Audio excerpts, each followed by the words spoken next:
Hi everyone and welcome back. In this part of the video I want to be doing some automation part on the resource groups. So instead of having these 3 lines as you can see on the screen now, creating the 3 different resource groups, I want to be creating a configuration file where I put all my configuration in and then call that configuration file into a function and have that create all my resources. So that is the goal for this session or this video. And for the configuration file I want to be doing a JSON file. This is also kind of new to me, but I hope I got it fixed down so I actually can show you what it is. So let's dig into it. So actually before I create anything new here, as I talked about in the last video, I want to be creating branches for my Git. So instead of always working in the master and putting in code directly into the master, I want to be doing branches. So I can be doing stuff on different parts and not just committing into the master every time. So doing this is again Shift Command P to get into the command line here up in top, and I can do a git create branch.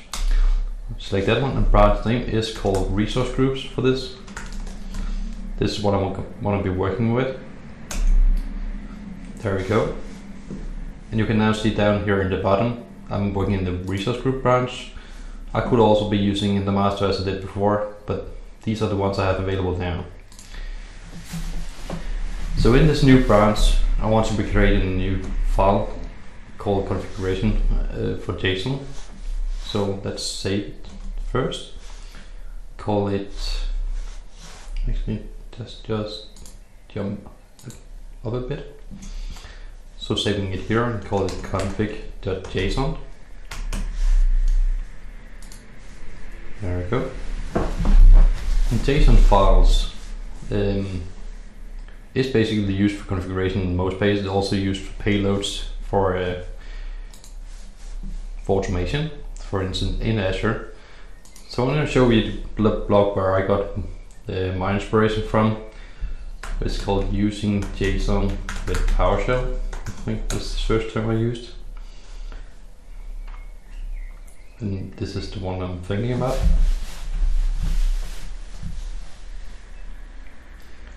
So it's the article Adam Bertrand,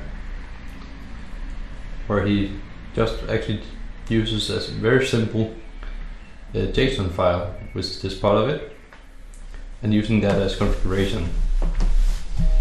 So in my case, I'm not going to use first name, last name, and so on.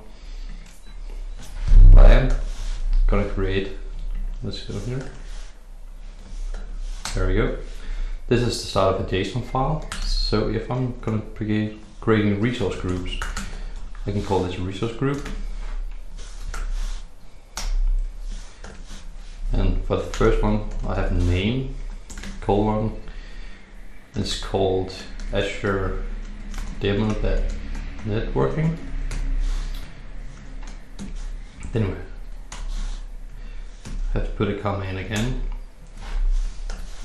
And a new one called name, colon, and it's called Azure Demo Storage. And one more for the environment. Azure Demo Test Lab. Alright. So that's the resource groups. We also had a parameter called location, but I'm not going to put that inside of the resource group for now. And the reason for that is the location is going to be across a lot of different places. It's not just the resource group, it's the network security group, it's the virtual network as well. So we're creating one here called location. Since that's the only thing I'm going to put in here, I can just hit West Europe, and that is done. So this should be my configuration file for doing the automation. Just hit save. I'm going back to this file. So this is what we had the last time, and we want to be changing that out now. So I can do a new variable called config. So get content. There we go. Should be able to put in raw and a path. For now I'm just going to paste in the direct path to my file. That will be changed later on as well. There we go. Config.json. We're going to pipe in to convert from JSON. There we go.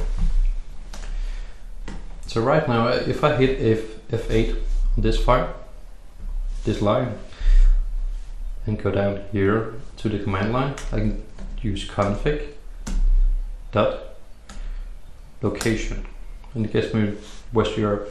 I can also do config dot resource group,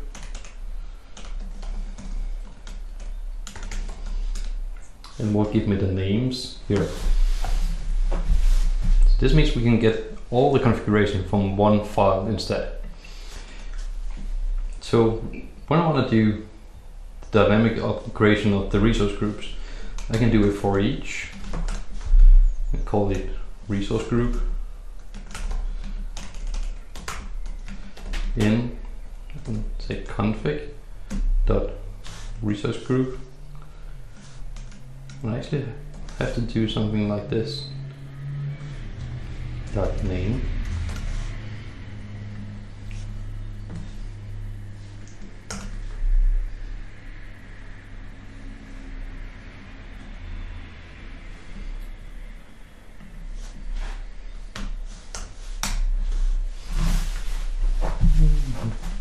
Maybe I actually need to do one more here.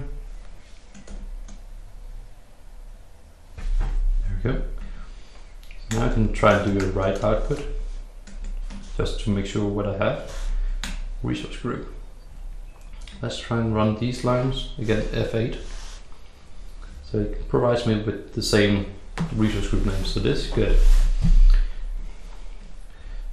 If I now copy one of these lines up here,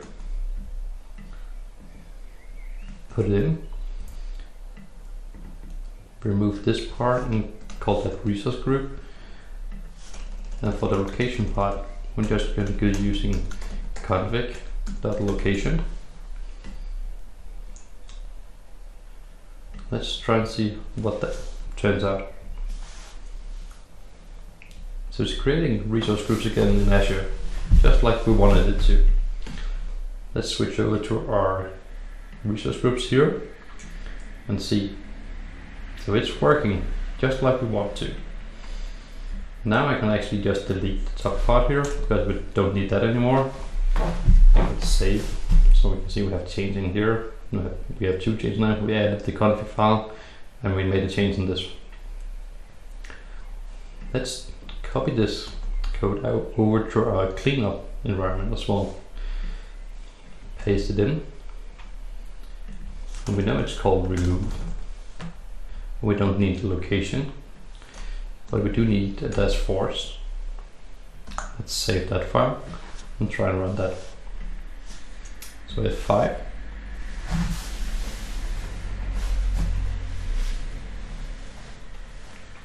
It seems to be running again.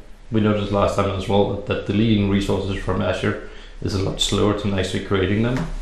I'm not sure why that is, but it's the same thing when you actually do it manually on the GUI on the web page. So it's nothing about the PowerShell, it's just the way Azure is handled, I guess.